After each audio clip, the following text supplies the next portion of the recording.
para explicarles cuál es mi propuesta pedagógica y lo que yo desarrollo con los estudiantes de secundaria. Primero les leeré, después les daré la explicación.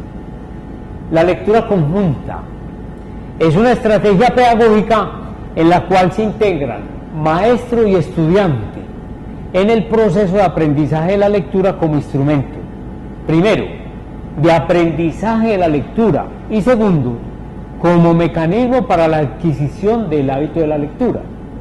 Esta estrategia consiste en que el maestro lee en voz alta un texto y el estudiante continúa a través de su propio texto la lectura que hace el maestro. Dentro de esta estrategia, el maestro puede desarrollar múltiples actividades para el aprendizaje de la lectura oral y mental. El estudiante reconoce la entonación, la vocalización, el espíritu del texto que el estudiante, debido a su inexperiencia lectora, desconoce. Además, reconoce el léxico y la adquisición de este.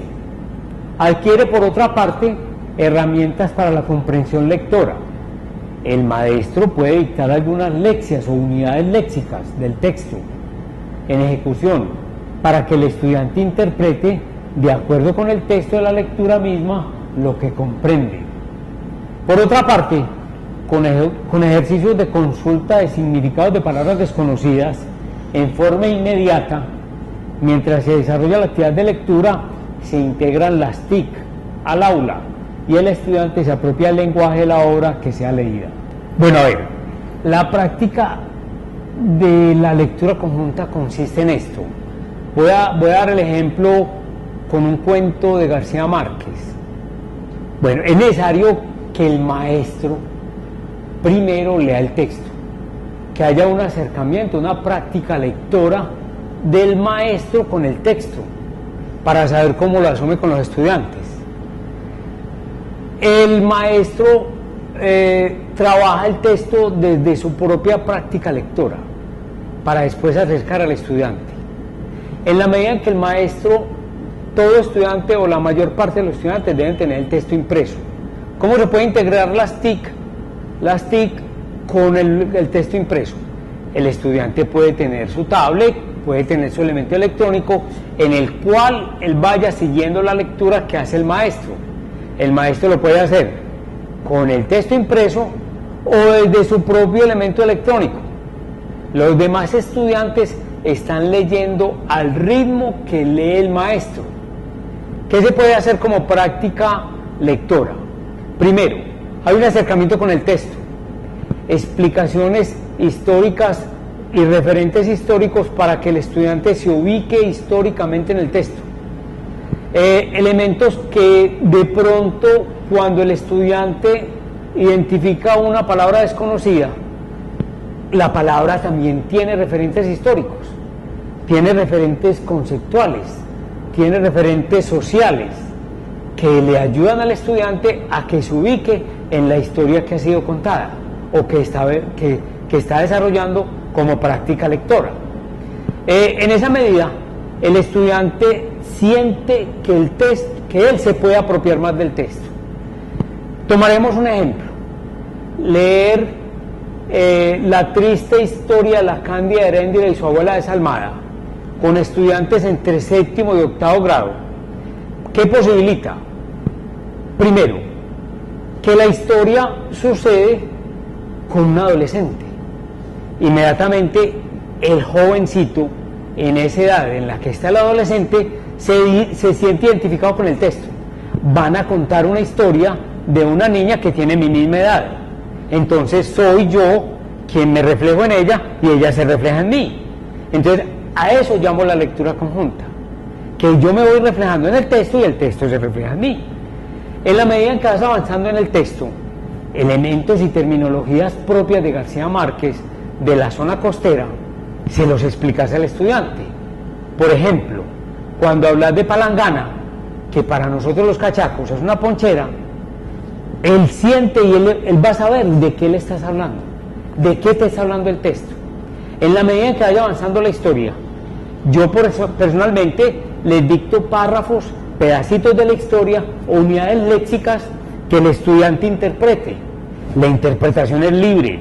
no se acoge a ninguna medida, no se constriñe, no tiene que ser eso, no tiene que ser exactamente lo que el profesor piensa, sino el acercamiento del estudiante al texto, cómo su experiencia lectora va aumentando y cómo la experiencia lectora lo va orientando a que el texto es parte ya de él. Entonces la experiencia lectora se enriquece más. Me ha sucedido que con este texto, yo empiezo el texto durante una semana, durante 20, 25 minutos todos los días. Cuando terminamos la semana, llego de clase y hay estudiantes que se acercaron más al texto, quieren saber qué pasa, quieren saber qué es lo que pasa con Heréndira y Ulises, a ver cómo se da ese amor y qué es lo que pasa con ese amor. Me sorprendo de que, por ejemplo, de un grupo de 30 estudiantes, 45, hay 5, 7 estudiantes que ya lo leí, ya lo terminé, porque el texto se les ha puesto como un reto, sin yo imponérselo. Él es el que llega al texto. Bueno, otro aspecto para tener en cuenta en la lectura conjunta es la escritura. ¿Yo qué establezco? Lo hago así: les dicto una unidad léxica.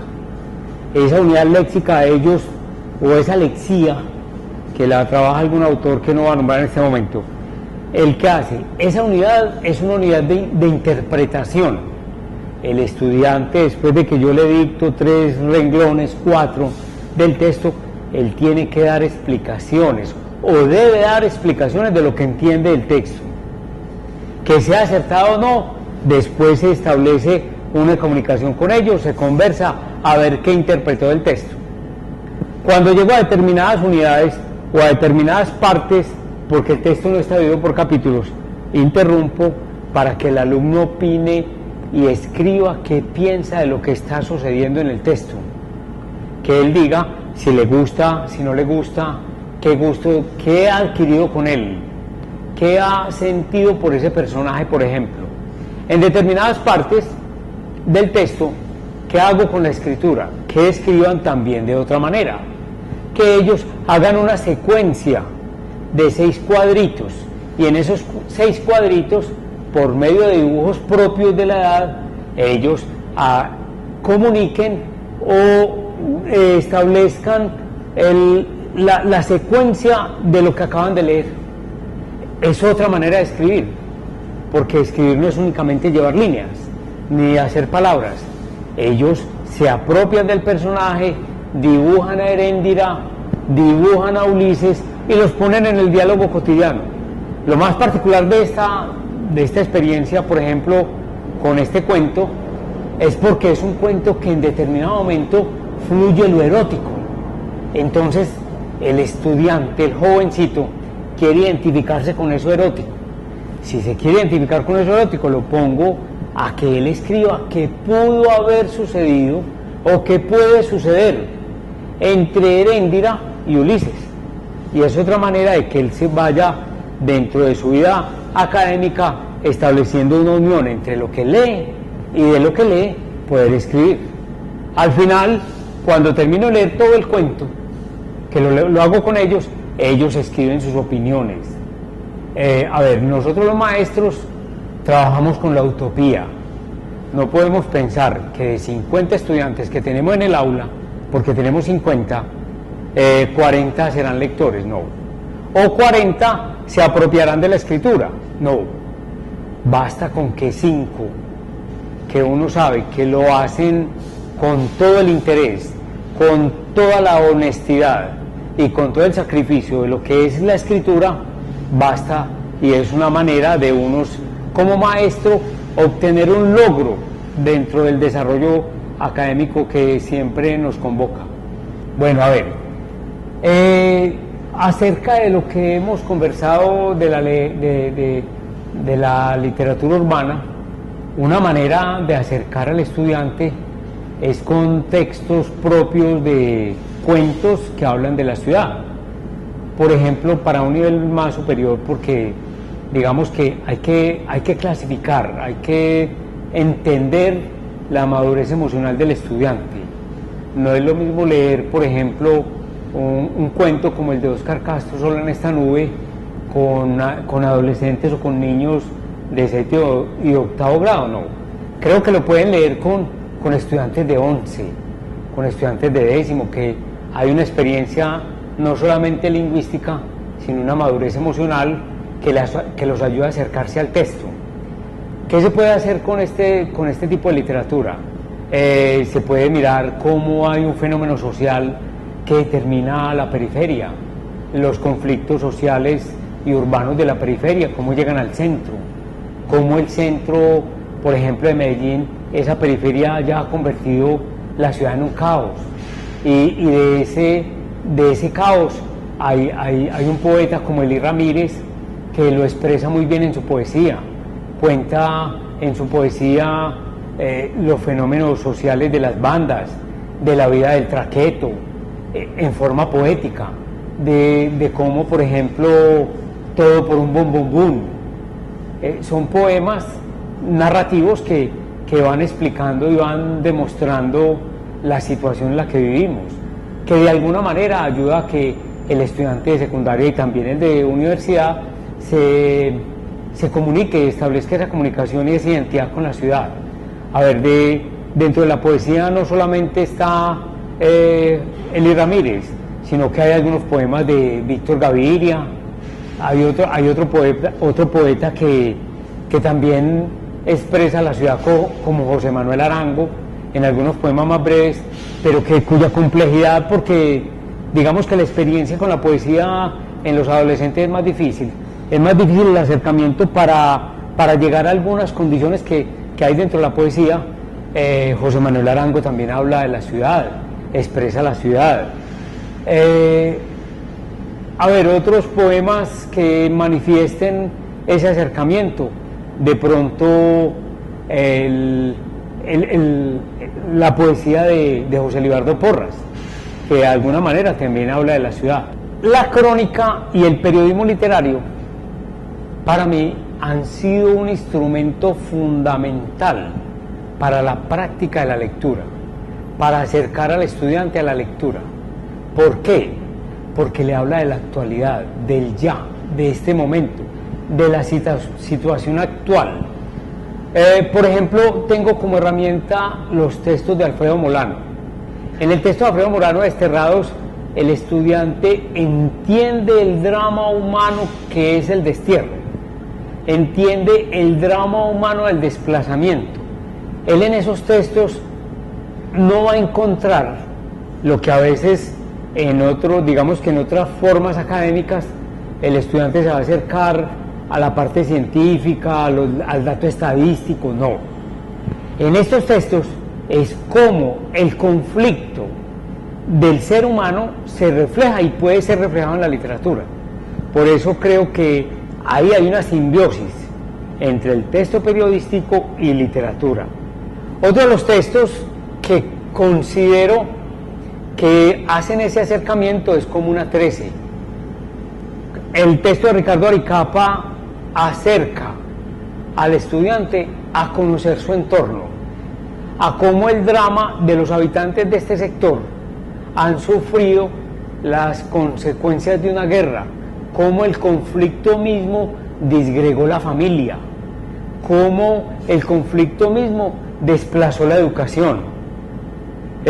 Por experiencia de compañeros de trabajo, sé que en algunos sectores la población durante esa época, la población de estudiantes disminuyó por el conflicto.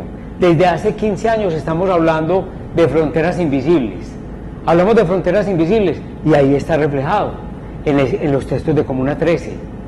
Si queremos acercarnos no únicamente al conflicto de la ciudad, sino cómo el conflicto en el campo también refleja ese drama humano, uno puede mirar el texto de Ahí les dejo esos fierros, es de Alfredo Molano. Es una manera de mirar la historia actual colombiana. Por ejemplo, el problema de la guerrilla colombiana, el problema de la guerrilla urbana. ¿Qué fue lo que hizo el M-19? ¿Cómo se comportó el M-19? ¿Qué fue esa época de conflicto donde uno de los personajes narra que después de haberse tomado la embajada de República Dominicana, que fue uno de los fenómenos, digamos, que más sonaron a nivel internacional y dieron a conocer al M-19, este protagonista de esta historia, él mismo dice, bueno, ¿qué se hizo la plata? ¿Dónde está la plata? Que el fenómeno mismo y la situación de el drama humano de los militantes de la guerrilla urbana, porque si estamos hablando de la guerrilla urbana, hablamos de la ciudad. Entonces, cómo estos conflictos de la guerrilla urbana también conmocionaron al ser humano. Por ejemplo, en uno de ellos, Adelfa, que es una de las protagonistas de una de estas crónicas, sufre las consecuencias de una guerrilla que se disgregó y que dejó a sus militantes a la deriva, al garete, sin posibilidades ni asidero ni siquiera económico.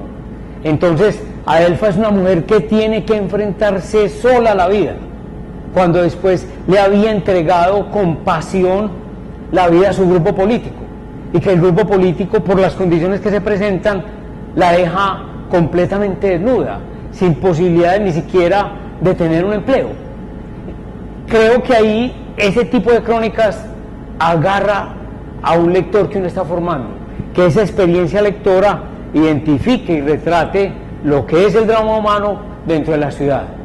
Muchas gracias.